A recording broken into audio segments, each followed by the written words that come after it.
we'll go ahead and get started. We have 4 presenters here that you'll see, and I want to do a quick introduction to them after we go through a little agenda here, what we're going to cover this morning.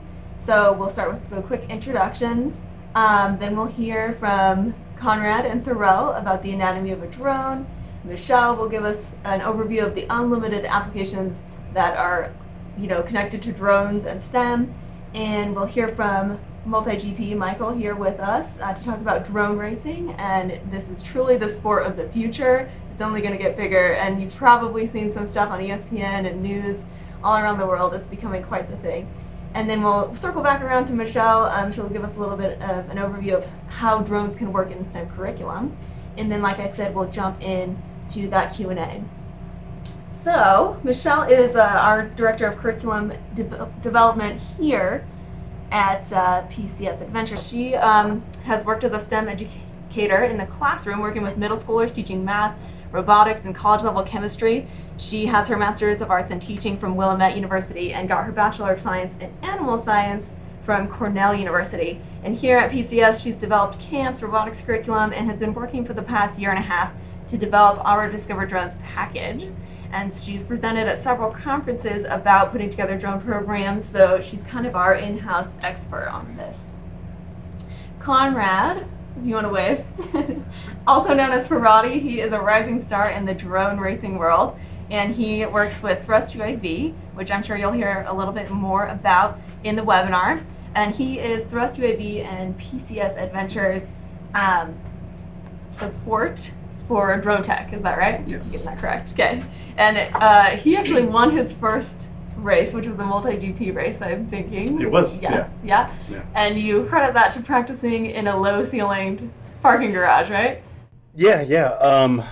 I spend a lot of time flying in a parking garage just down the street here. And that MultiGP race in Vegas was in a low-ceiling parking garage, so I had like a huge advantage. Nice. So it worked out for you. Yeah. And then also as a special guest here with us today is Sorell, your son, also known as Zero in the racing world. Welcome. And you've also won quite a few races as well, is that right? I've won one, yes. One, yes. That was a qualifying race in the Pacific Northwest, and then you actually competed in Hawaii at Drone Nationals. New York. New York, okay. Drone Nationals. New York Drone Nationals. And you topped in the top 5, right? I got number 1. We got number 1, nice.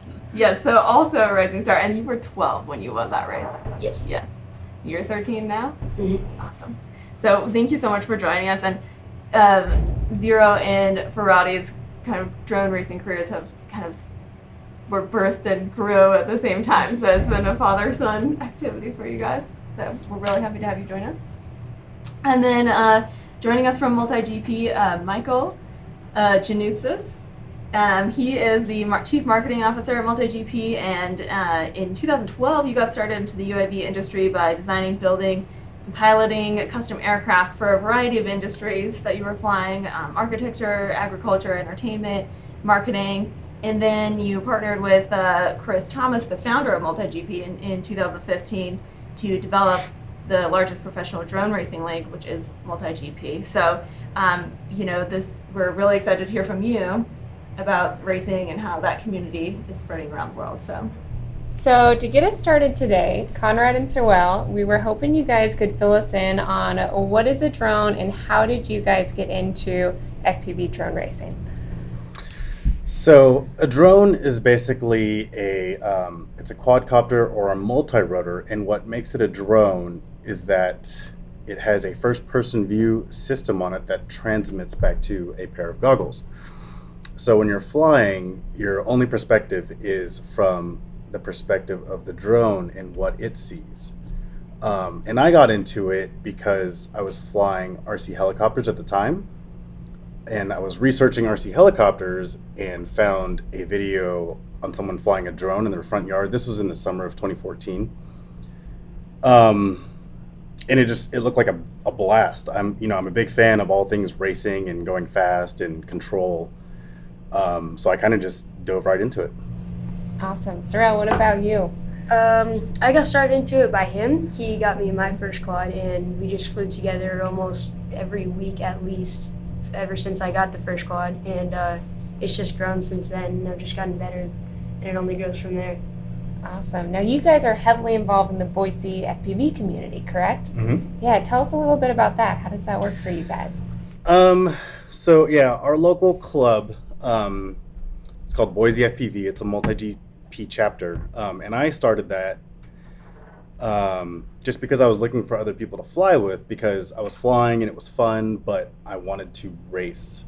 And to race, you need more people. So I started the club, and it's just grown immensely because so many people want to get into drones and drone racing. So now we're about to start our second season of racing, using MultiGP, and we just keep getting new people joining the group, and it's just been crazy.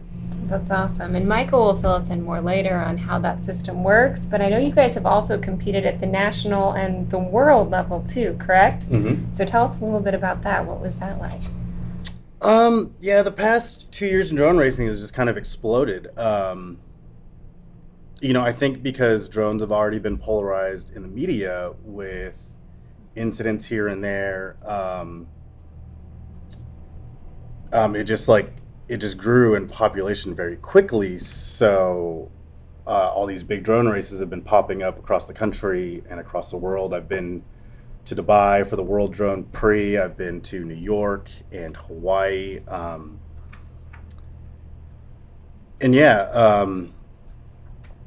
It just continues to grow. And I think it's just because, drones appeal to such a large demographic of people. You've got speed junkies, you've got techie computer people, you've got video gamers. I think they would do well because it's a similar type of control layout. It's just something that has a little bit of something for everyone, and it's bringing so many people together. Awesome. Yeah, it seems like there's a real community Mm-hmm. that you guys are Mm-hmm. a part of. Mm-hmm. That's cool. So tell us a little bit then, Conrad, about Thrust UAV and how you came to work with them. So Thrust UAV is a local company here in Boise, founded by EJ Duarte. And I've been flying with EJ since I started flying. He was actually my first real racing competition. So we've been buddies for a really long time. And then when Thrust UAV was acquired by PCS and they started to expand, they were looking, one, for tech support for our Riot 250R Pro, that's our racing model. And two, they were looking to build a professional factory racing team, and that's kind of where I came in. So I joined Thrust UAV last summer, and just been kind of working with them since then. Absolutely. And so at PCS, we also got to know EJ and Thrust UAV several years ago when we were looking to build an advanced robotics curriculum for a Saudi Arabia Science Center project. And so once we learned about drones and their potential to be the STEM platform, we started developing this. And as we got to know EJ and the guys out at Thrust, we really saw potential for this to become a really powerful thing in the educational space. So in 2016, our two companies joined, and since then we've been working on developing the educational drone that's here on the table. We've been testing it in our camps for the last year. And so Conrad and Sorell, can you guys tell us a little bit about what goes into a drone? So we worked really hard to make a drone that was modular, that students could assemble. There are a ton of different parts and pieces. Every time I see Conrad, he always has a different drone on his desk. There's always a lot of assembly going on. So as you're putting one of these together, tell us, what does it take to make a drone? What's going on here? Well, for the RubyQ in specific, this was designed, as Michelle said, to be modular. So, for someone starting out, we designed it so you can bolt it together. Bolting it together isn't like that technical, and then we made it plug and play. So you bolt the arm to the chassis, and you can just plug the motor and the speed controller in. Same, just about everything on this is just plug and play. We made it so you don't have to mess with soldering, because that gets a little trickier. But you can build and disassemble this drone in about 15-20 minutes. Absolutely. So what are all the different parts here that come together to make that complete drone? So you've got your motor and ESC combo. And then underneath this big red board on the top, this is the power distribution board. Everything kind of ties into that. It's like the motherboard in a computer. So you've got your flight controller on the bottom. It just plugs into pins. I don't know if you can see that. And up front, you have the video system. You have the camera and the video transmitter. And the antenna is hooked to the video transmitter, and that's what sends the signal back to the goggles. And then your battery would just kind of strap onto the top.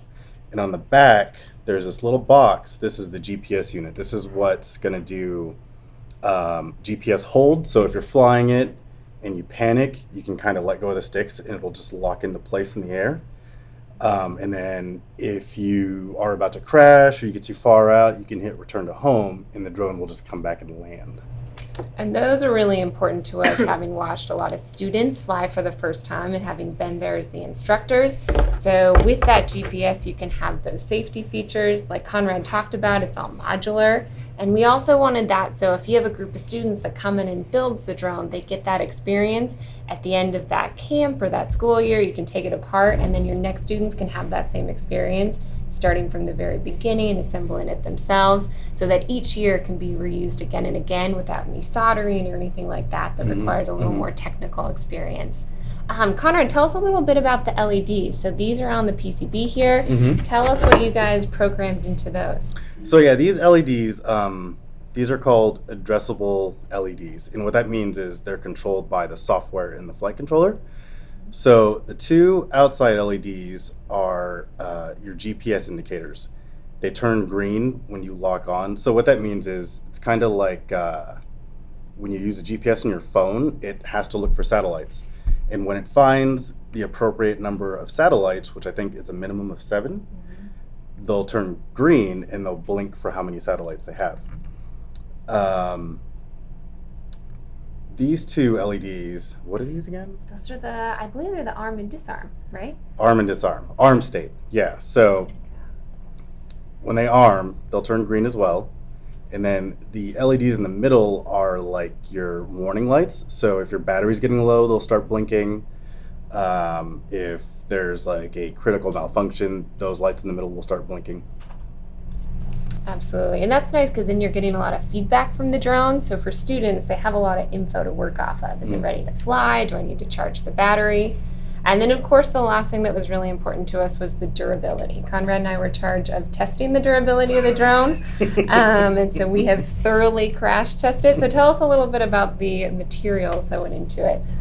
Yeah, it's made of G10 composite material, and the arms, I believe, are 3 millimeters thick. So the arms are super strong, but the nice thing about it being modular is if you do break a motor or break an arm, you can just simply unbolt it, unplug it, and replace it. You're back up in the air in about 5 minutes. And we even had in lab, we had so many students before we developed our drone bringing in their drones that they had broken. And so we love once students have gone through the program, they understand how the drone works, then they can fix their drone, keep using it, not just feel like, well, I crashed, I broke, now I'm done. What am I going to do? So that was a really important consideration for us as well.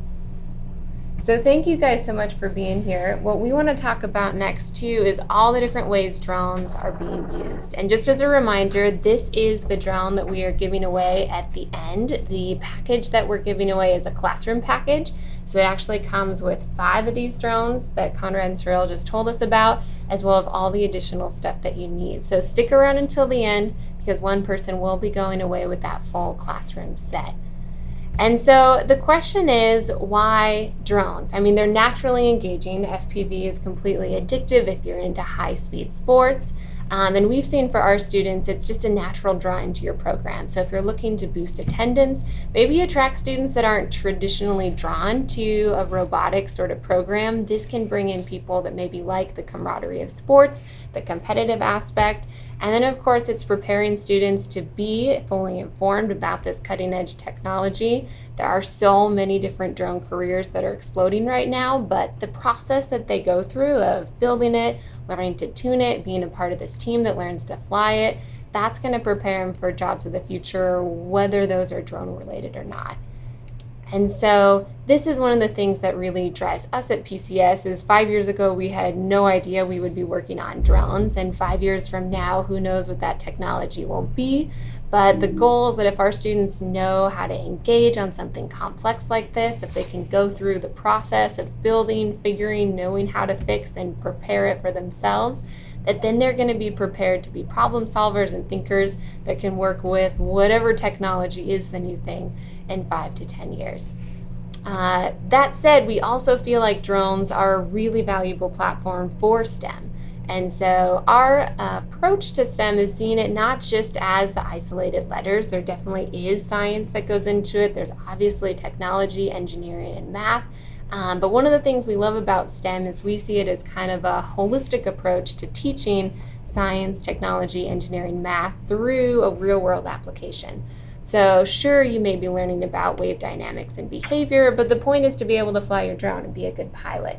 And so it provides that real-world application that everything you do is building up to being able to fly and race, which is something that's naturally motivating.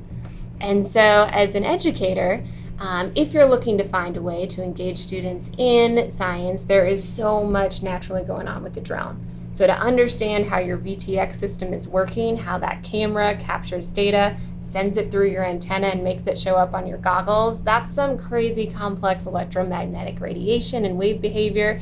And to understand how that works, you have to have some science background. You have to know what it means when you're changing your frequency. So when you guys race, everyone's on a different channel, right? So you've got to know that when you're changing the channel, you're changing the wave frequency that's being set out. It's a really natural STEM integration. For the technology side, if you're working with computer science standards, there's a ton going on now with understanding data transmission. I mean, this is the same technology used for Wi-Fi and for so much other tech. So it's a great real-world application of what's going on in a drone, but also lots of other technology. For physics teachers, this is a natural way to teach forces and motion. So to understand why it matters if you install the props in the wrong orientation or put the wrong propeller on the wrong motor, that's going to affect the way the drone flies. And so it's a way to talk about the forces of flight, how the drone balances forces between the different propellers. So we had, even in our camp, we talked through conservation of angular momentum, because you've got to understand that to understand what does the drone do to be able to pitch forward or roll to the side to control the way it moves and flies. So that's a natural physics integration. And then, of course, since drones fly with LiPo batteries, there's a ton of battery chemistry.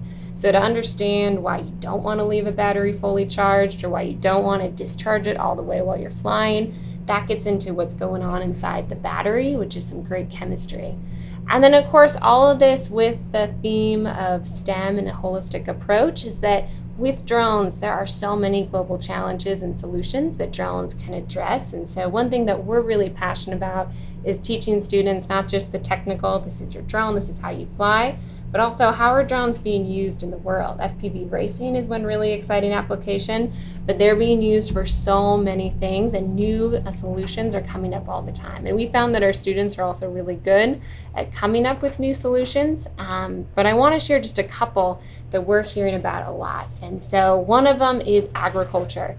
And so drones are being used a ton for surveying. So if you have a vast landscape and you're having to drive around to manually inspect everything, that's a huge amount of time. So lots of people are starting to use drones to do inspection, whether it's trying to find where the break in the fence is, to see how your watering is going. Drones can be equipped with a lot of different sensors that can provide an amazing level of detail about which parts of your crops might need more or less fertilizer, where there might be a disease outbreak, where water can be. So people are really using these to have to reduce the amount of water and fertilizer inputs and to really improve their production on larger and larger farms. In addition to ag, surveillance is huge. And in fact, I think some of the guys out at Thrust actually are involved with search and rescue. And so often drones can go into places that maybe would be dangerous for a person. So say you have a forest fire going on, or say you have a dangerous situation and you need to scout out where it is. So law enforcement and search and rescue are increasingly using drones to go scout out and then know where they can focus their efforts and send in people. Another one that's huge is obviously photography and videography. The Drone Film Festival took place last month in New York, and there's new and amazing stuff coming out every year. So obviously, if you've seen DJI Phantoms or any other of these videography and photography drones, they can capture some amazing footage. Now, one thing is those drones are really expensive, and so one thing that was important to us on this drone was that this would be a trainer drone. So whether you're going to go into an agricultural drone, an elite racing drone, a photography drone, you're going to want to practice on something that you don't mind crashing, because you're going to crash a whole bunch of times. And then once you've got that background knowledge, what are the systems, how does it work, then you can decide where you want to branch off into, what kind of more specialized advanced drone you want to level up to. Now, the last one that we're really excited about too is also the scientific applications. And so drones are being used all the time to collect data that might be really difficult to collect otherwise. So one of our favorite is the SnotBot. A team of researchers took a DJI Phantom, modified it to go in and collect snot from a whale. So this was huge. They could get DNA, they could do all this research. Before, they were really limited because they had to literally go with their boat and then manually collect that from the whale. With the drone, they could collect way more data. It was way less invasive. And so drones are being used in science all the time to collect data that otherwise couldn't be collected. And then, of course, the last one, we're all still waiting for our Amazon delivery drones. Delivery is huge, and it can deliver anything from pizza to, medical supplies and serious. So this is being used from everything from the smallest to the largest item. But drones can go in where it might be dangerous for people. And so delivery drones are definitely something we're excited to see in the future. So those are just a few, but whatever one you're going into, if your students are going to be flying drones, you want them to understand how they work, what the regulations are, to be good pilots that know how to fly. And so this is really your starter trainer package, and then whatever you choose to go into, they're going to be ready. Now, of course, the one we're really excited about is FPV Drone Racing. So to give you a feel for what that's like, this is a video of these two guys racing in the garage. You can probably guess who's going to win, but we want to give you a quick sneak peek of what that looks like when you have those goggles on. And feel free to add any commentary, guys, as this is going. So where was this happening, guys?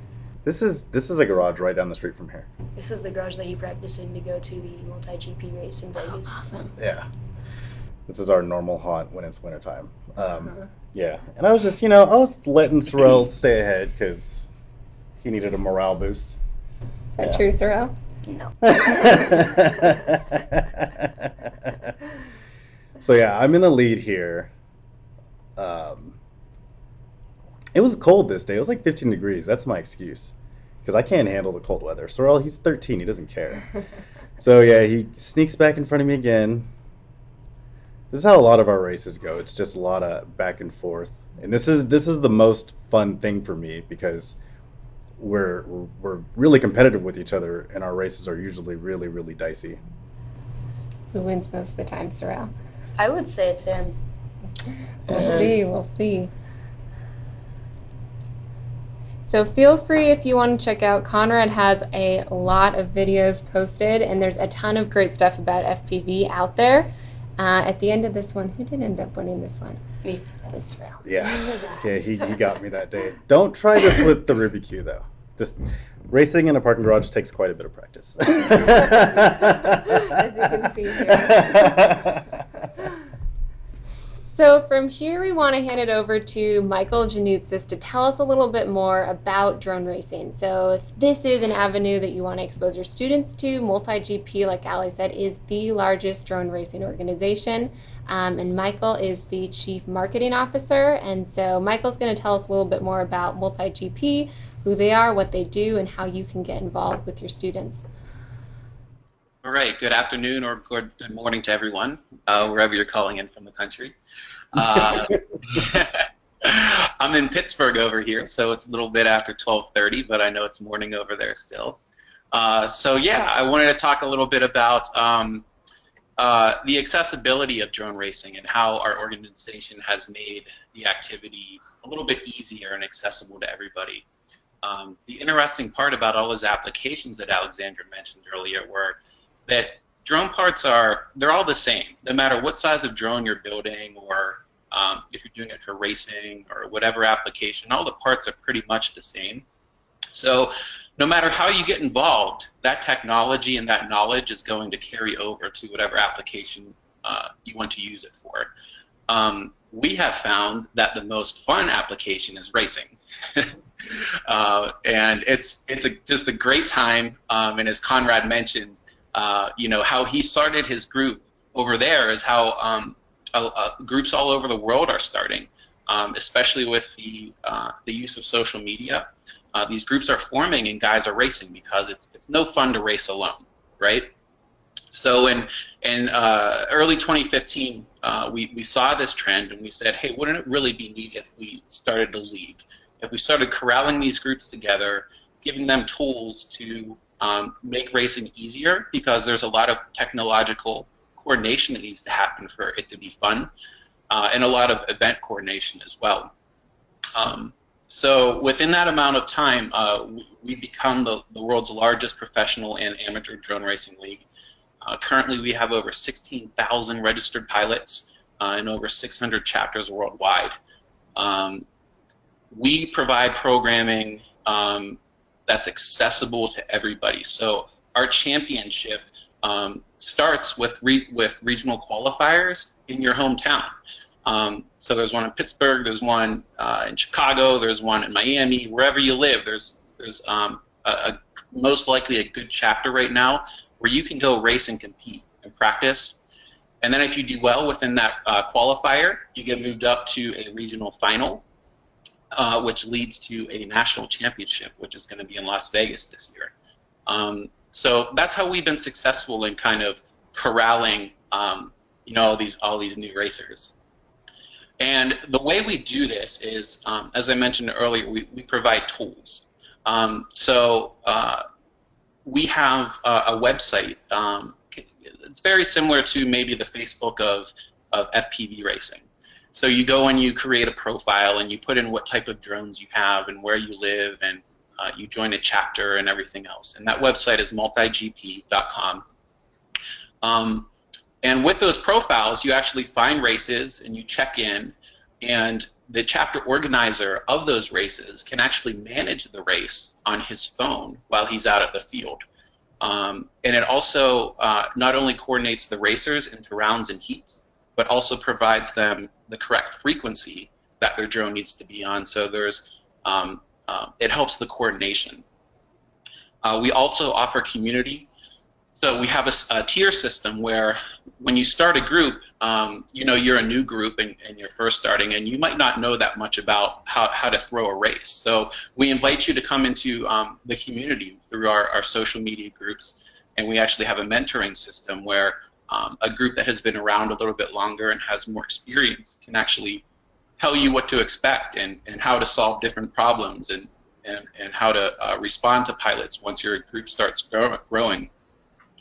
And once you grow through that tier system, we start rewarding you. So we actually give you racing gates, specified measurement racing gates and flags, because that's really the fun of it, is racing around obstacles. And we realize that, and that's what we want to provide, and that's how the sport is going to grow, is providing it at the grassroots level, in our opinion. So getting started, how do you start? All you do, go to multigp.com, create a MultiGP pilot profile. It pretty much walks you through. You fill in the blanks. You can upload your photo, so you can, you know, do a stance or however you want to do it to make yourself look awesome, like Conrad. I've seen that some of his photos look really cool.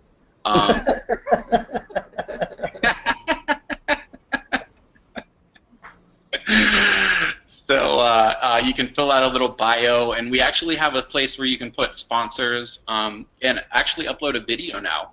So you can kind of do an introductory video about your personality and show some of your racing skills. So if you're out there looking for a sponsor, you can just email them your MultiGP profile link, and they can kind of see your personality and your skills all in one place. So once you do that, the next step is to find a MultiGP chapter, and there's a map on there to find the closest one. Join it, multigp.com, and then on the chapter page you'll see all of their links to their Facebook groups, their Twitter accounts, whatever social media they have. you'll then want to join there and introduce yourself. And after that, start asking questions, start doing your research, and show up at the race, because the biggest, the internet's great and everything, but there's nothing like the real world. You see all these the drones online and all the parts and videos of guys making them and everything, but I can tell you the first 10 minutes that you go to a race and you actually see the stuff and how it's being used, it just makes so much sense. And it's the best way to do it. And that's a lot of the fun of racing, and especially in the educational setting, is not only does it give kids technological skills and STEM skills, but it's also giving them social skills, because they're not just playing a video game or doing something by themselves, but they're out there meeting new people with mindsets the same and thinking the same. And it's just a good time because you get that competitive spirit going. And I've made a lot of new friends over the past 2 years doing this. And I think that's a huge portion of why this activity is becoming so successful.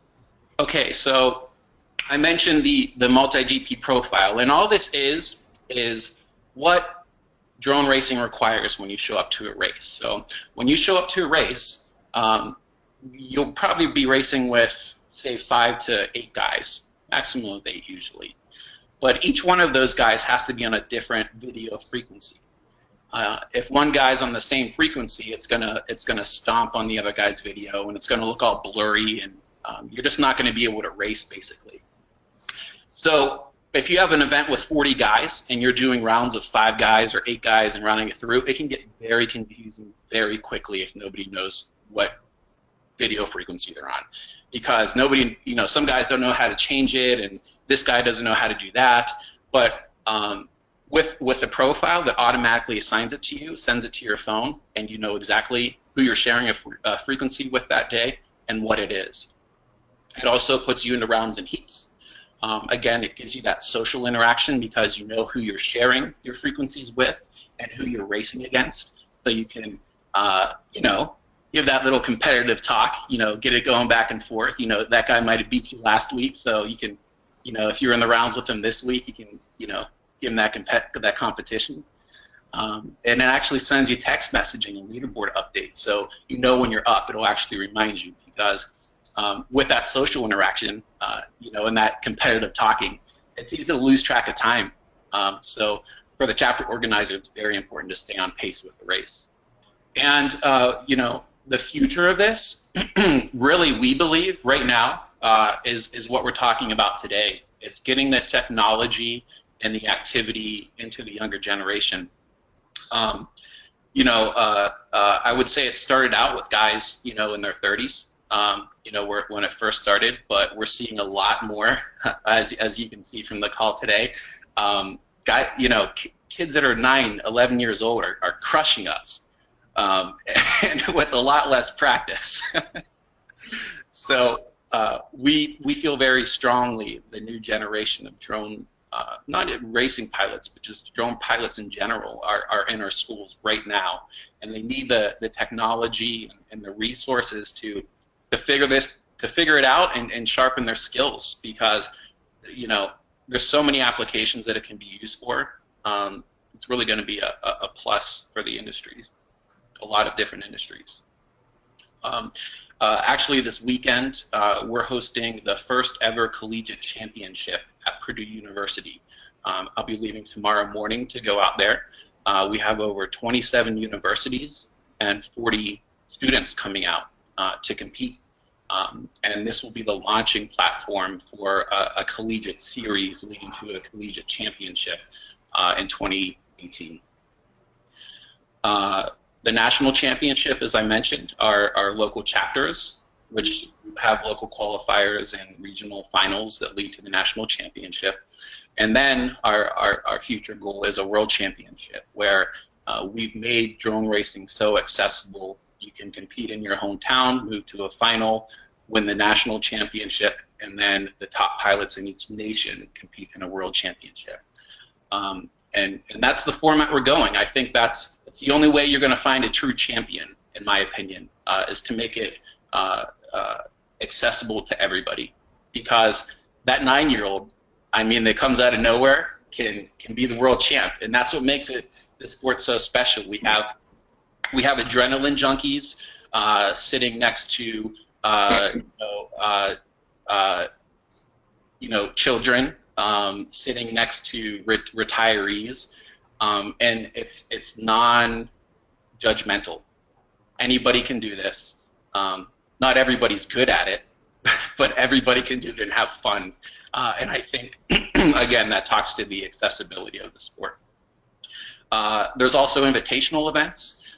So there's very large events where there's a large prize purse per se, and those are popping up more often. Large sponsors, large prizes, large purses. You may have seen actually Conrad in a couple of those, and those are very interesting. We like to think we're building the sport from the ground up, and there's some organizations that are building it from the top down, and it's all good because it generates interest for the sport. And then broadcast is also very important to generate interest. You might have seen drone racing on ESPN, and that's huge because when people see that, they want to figure out how they can do that. And MultiGP gives that accessibility where you can go out and actually race in your hometown. So we look forward to seeing this new generation of drone pilots grow, and we think this package is very interesting and a very good first step on inserting this technology and growing the skills that the children are going to need for this exciting new industry, because it's very exciting, as we all know, and we're looking very forward to it. Thanks for your time today. Thank you so much, Michael. And so just like Michael said, we are so excited about getting people into this, and a big part of what we feel makes it accessible is having that community and then also having the resources. And so when you first get into drones, you quickly realize you need a drone, but then you also need goggles and a radio, and you have to be well versed on a new range of different regulations. And so what we've put together is a complete package that has everything you need to get started, including curriculum. So if you are someone that is really interested in this, really passionate, wants to bring it to your students, even if you have never ever done this before, you've got the support and the resources you need to get started. And so what that looks like is this package will include all the hardware you need. So it's got your game controllers to practice on the simulator. It's got the goggles that you need that are going to work with the VTX system in your drone. And then it's got the printed and the digital resources to get your students all the information they need to get up to speed on all things drones. And so this is the package that we're giving away. So you can see here it's got the 5 RubyQ drones. It comes with a full set of goggles, controllers, radio, print curriculum. And so stick around until the end of the webinar, because one person will be taking away this entire package. And so the next part we want to talk about is, what does that look like as a program? And so when you're getting into this, there's a lot of different parts to it, and there's kind of a sequence of how it comes together. So with the drone that we built, obviously the first part is to build it. You've got to assemble it, put it together, and through doing that, that gives you a chance to understand all the different parts, the subsystems, how they work and how they come together. And then once it's built, it needs to be tuned. So this is where you go into a flight configurator software, you adjust the settings, you calibrate the sensors, and this gets it fully ready to fly. So when you get on the flight field, it's completely ready to go. And then once your drone's ready, you've got to practice. So learning to fly, starting line of sight without the FPV goggles, and then eventually leveling up to flying with that first person view that makes drone racing so exciting. And so as you're going through that sequence, there's a lot of different information. And so one thing that we've developed as a part of our curriculum package is Droneology. And as you probably saw in the email, every person attending the webinar today will get a free sample of Droneology, so you can go in and check it out. What this is it's a website that you or your students can go to, and it's broken down a lot of the great foundational knowledge that anyone who's flying drones needs to know. So this includes everything from what are the parts of the drones that these guys talked about, what are the different regulations and recommendations you should be aware of, what are the basic piloting skills and the controls, how do those work, all the way through, maybe it's not a regulation, but what are some of the ethical things that you should be aware of when you're out there with the drone in your community. And so at the end of this course, students pass a series of 7 quizzes. Once they pass all of them, they get a certificate of completion. And so when we ran our drone camps, students had to show their certificate of completion before we went out and started flying. Because that told us they had all the knowledge they need, they were ready, they were fully trained to go out. And so as students are building, tuning, they're also working through this droneology, that background knowledge that's going to make them really informed pilots heading out into the world. And so getting into the details of this curriculum, how it works, our print curriculum, in addition to droneology, comes as a series of cards broken into 4 levels. And so those cards have a series of hands-on projects and challenges that really guide students through step by step everything they need to do. So if you're there and you're facilitating, you're guiding them through, but you don't have to be an expert. You're just going to want to commit to really getting into it and helping them to figure it out as they go. And so the first step is obviously to build. And so as they're going through, there's a build plan that shows like the image here, how all these parts come together, and then also incorporate some of that STEM background knowledge on how does that work? What are the electronics going on? How does the mechanical components work? And then what are some of the design considerations within the structural components? So at the end of this first level, students have a fully assembled drone. They've got some great background knowledge on how it works. They've started working through droneology, getting some of that background knowledge.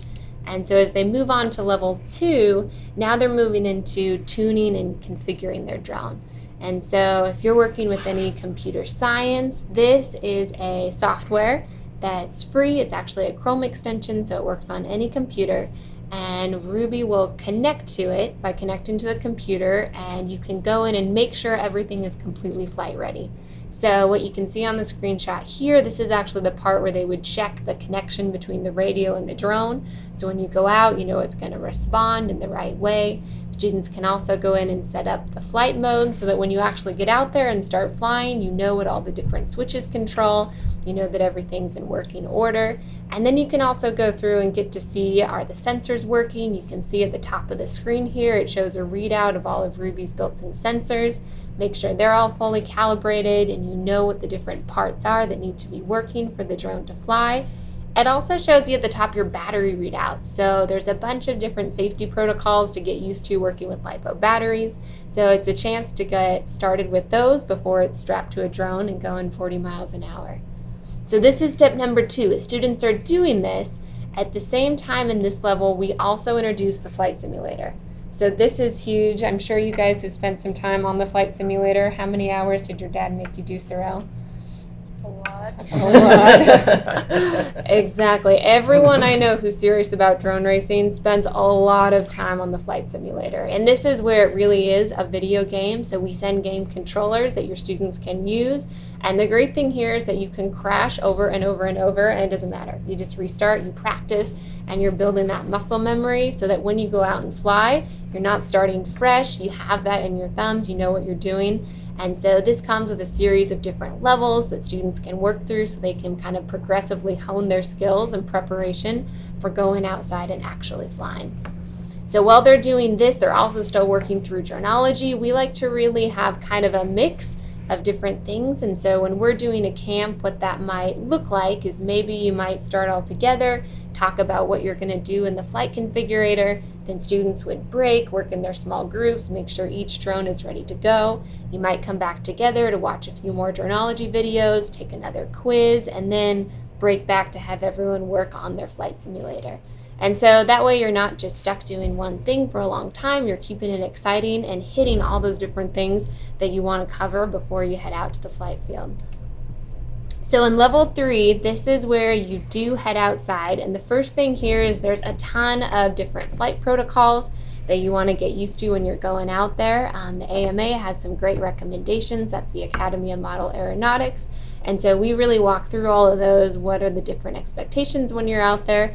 And then working on your basic piloting skills. How do you get your drone to lift off? With the auto leveling to get it to hover, starting to use the pitch and the roll to get it to go around. And so even if your end game is to start drone racing, you're going to want to know how to fly line of sight, because those are your basic piloting skills. That's your foundation.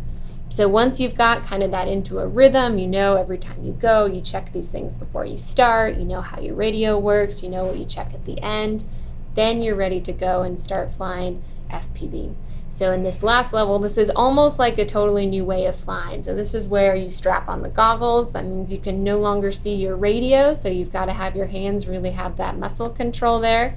And then one thing we've built in that's great is that the radios that come in the kit can be tethered.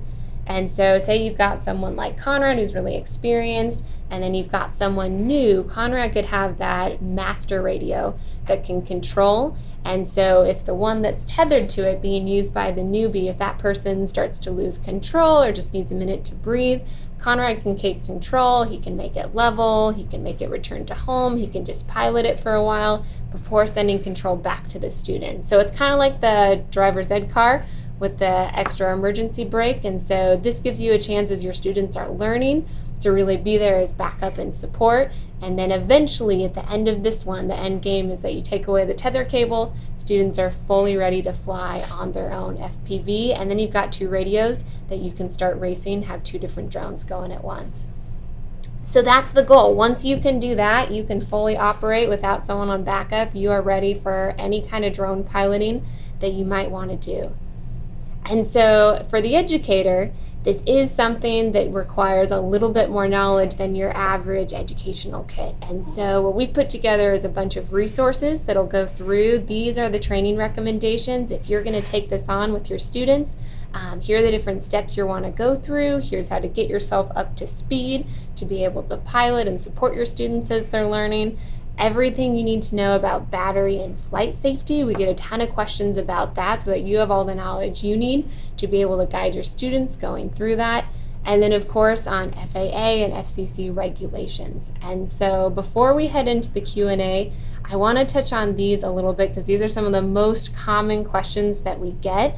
And number one, this was a huge announcement last year that's great for drone education, is that the FAA announced that if you are an instructor using drones as part of a STEM or engineering course, that you are not considered a commercial use. And what that means is, as the instructor, you don't need to have a pilot license. You can operate with your students as if you're a recreational user.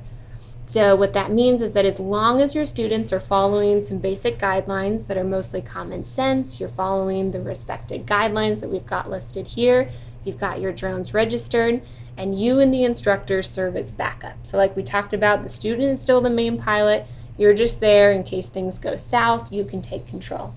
So they laid it out, it made it really accessible for students, and those guidelines that you have to follow are pretty straightforward. So we put a couple of them here. You're staying within 400 feet. You're maintaining visual line of sight. So if you're flying FPV, you've got a spotter who's doing that for you. You're not flying over stadiums or groups of people. This is a common one if, say, you've got a football game. Sometimes people want to go out and film that, which the AMA doesn't recommend.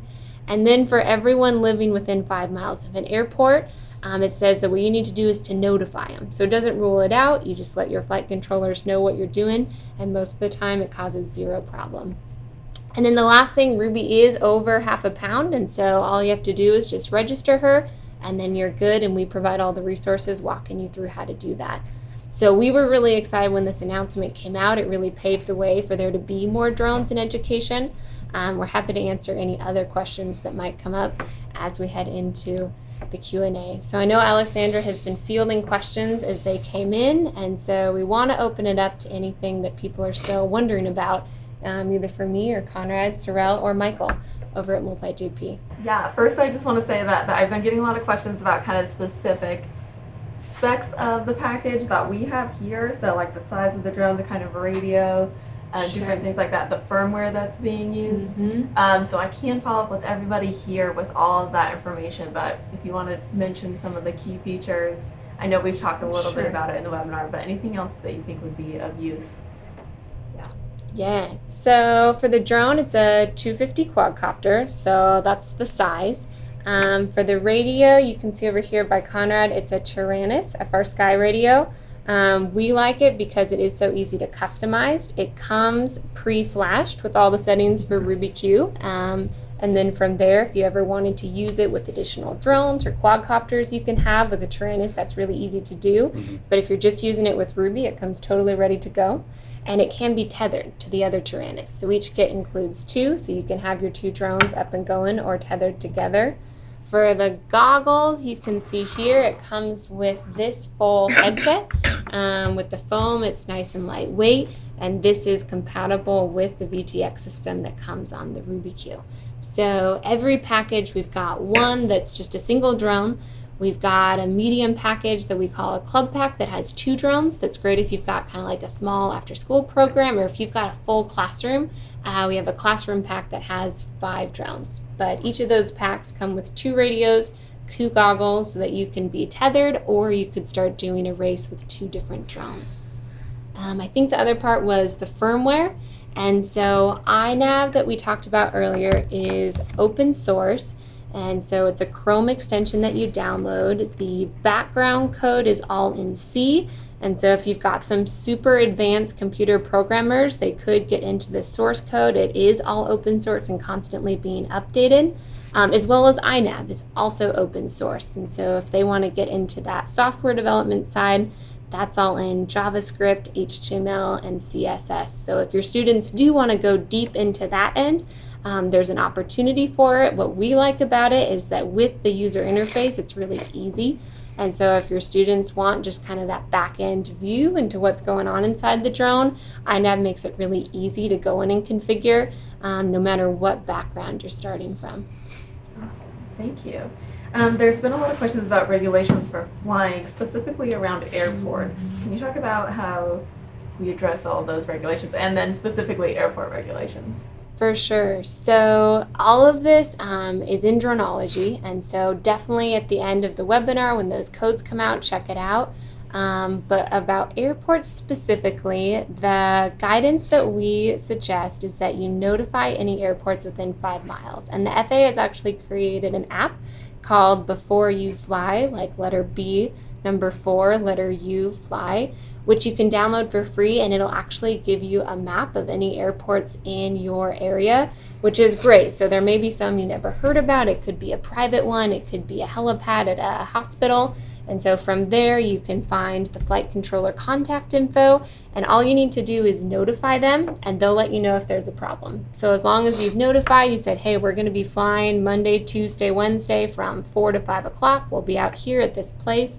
You're good. You've done your due diligence. And so if you are within that close proximity to an airport, doesn't mean you can't fly. Just one extra step is your planning, just to let them know where you're going to be, what you're going to be doing. Awesome. A question for Michael here. Let me pull it back up. It says, we're still in the infancy of the sport and seeing exponential changes and improvements every year. What big changes are coming to MultiGP or are in talks that you're most excited about, and what would you or the pilots say you would like to see? Yeah, I think the most exciting aspect right now is just growth. We're seeing, like I said earlier, the sport kind of started with guys in their 30s, but we're seeing a lot more females get into the sport. We're seeing a lot more children get into the sport. I think there's a huge opportunity just to spread the interest, because that's the exciting part. I mean, racing is about people. Yeah, it's about competition, but it's about people as well. And we always try to, push the fun aspect of it. There's some exciting things on the horizon. You may have seen videos of super extra large drones, that are being developed. That could be very exciting. Venues, unique venues. I mean, there's venues popping up within mines, caves with LED lights. So I think course design is always a very interesting aspect as well, because as the technology gets better and these things can fit other places, the courses just get awesome, to be honest with you. And then, of course, there's the little tiny micro drones that are, this big, that you can fly around like a little bumblebee, and you can make courses in your own home and practice. And that's super exciting, because that's another entry point for people to try out for $200-300, and they're up flying and figuring it out. So it's all exciting, and the best part about this is it's never been done before. So it's hard to say where it's going to go, but it's an exciting ride.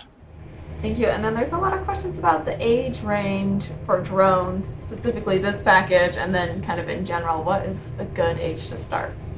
You guys could probably talk about in general. Is there any lower limit? I'm not sure. I would say anywhere from like as young as 8 years old. I mean, as long as they can, comfortably fit their hands on the radio. Mm-hmm. And if they're already playing Xbox or PlayStation, chances are they can fly a drone. For sure. No. The package we developed was specifically for 8th grade and up. So with the drone that we've got here, it definitely has some pretty advanced features and does go up to a pretty advanced level of piloting. And so this was specifically for high school and maybe some advanced mature upper middle school students. Awesome. And what is the length of the course that you have developed, Michelle? Sure. What kind of hours does somebody need to teach it? So we typically find you're going to want to dedicate at least 25 to 30 hours. And one of the great things about drones is you can always practice more. And so we always say 25 to 30 plus, saying that that's kind of the bare minimum. We've done camps as short as 16 hours, where we kind of leave out some of the extensions and deeper applications. But the more time you have to dedicate to it, the more skills your students are going to build. But as a general estimate, 25 to 30 hours gives you time to fully go through building, tuning, training, getting lots of flight time for everybody. And then within that, the Droneology is specifically a couple of hours to go through. The videos are short. The quizzes have just a couple questions, and we typically like to spread those out over a couple of days or a couple of lessons. And so that's kind of a small portion of this whole overall program. Somebody says, Furadi, you better slow down. You're making us all look bad. A little jab there. And then there was another question here that I thought was interesting. Let me see if I can find it again. Are there any organizations working with the FAA to educate them on FPV versus line of sight? How it may in fact be safer in distinguishing between drones with positive camera tilt versus negative camera tilt? Might be a question for Furadi, Michael. MultiGP is actually the special interest group for the Academy of Model Aeronautics. The Academy of Model Aeronautics is the community-based organization that defines the community rules for RC flight, basically, and also FPV. FPV is somewhat new. It's been around for 2 years, but it's progressing quickly, and as we all know, the regulations tend to not move as quick as the technology does. So the difference is there in a lot of in what we do, and it's defined, but it does need some progression. But for what we do on a recreational level, that is the organization, the Academy of Model Aeronautics, that helps us define that, and we meet with them a lot to discuss that. We're actually meeting with them tomorrow at headquarters of Muncie, Indiana, about the year to come for that. So. One other thing to add there, when we were developing Droneology, we had a drone advisory committee and consulted with the FAA. We wanted to be sure we were sending consistent messaging, and they're really excited about groups like this getting involved and educating students. There are so many people out there that just aren't aware. And so the FAA is really excited about the idea of different drone education programs popping up so that you have this new generation that grows up fully informed and aware of all these just new sort of things that are evolving over time. Okay, I think one more thing I just wanted to double check. I think when we mentioned the age grade levels, you said 8th, but where our marketing actually does say 7th, so I wanted to just list that correction so that the 7th grade is, you know, we're talking about middle school, so that a little bit younger grade level there. Sure. So, awesome. And then we are at our time for today, so I want to just remind everybody that I do have copies of all your questions that you sent in, so if we didn't have time to get to it today, we'll be following up with you and make sure that you get all the information that you need. And then when we close the webinar here, there will be a short little survey for you to fill out, and if you do that, then that way we know that you want your Droneology code. So we talked a little bit about Droneology. If you fill out that form, we'll give you free access to the full course, and you can go in and check that out. It's great for anyone who's using drones, and then it's also incorporated into the curriculum here with the package, as we said. And before we close up, we just wanted to announce the winner of our package here. Oh yeah, one more thing, if you have further questions, you can reach out to support@adventures.com or sales@adventures.com. You've probably all been getting my emails as well if you registered for this from the Adventures side, so you can send it to Alexandra from that email. You can call us at 1-800-429-3110. So there's a lot of ways to find us. You can also go to our website, adventures.com, and find more information about our drone programs there. So going through the list here, and it looks like our winner today is Kayla Myers. So congratulations, Kayla. We'll be following up with you and get in touch on how we can get you that package. So thanks for joining us today. Everybody have a great rest of your day, and keep flying. We'll see you next time.